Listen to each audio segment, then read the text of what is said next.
Byrie Esquilito is here as well.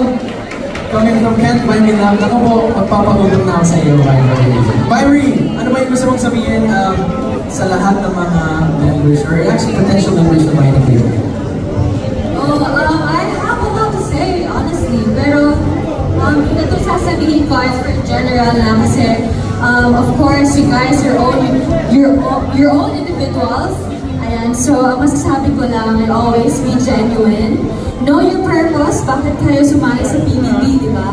Ano yung reason kung bakit kayo nag-audition?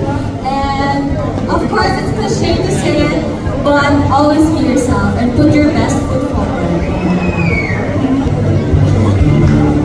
You want to continue answering the next question? Yeah, what I learned, sobrang grateful ako sa PBB. Something that I learned and that I hold with me hanggang ngayon is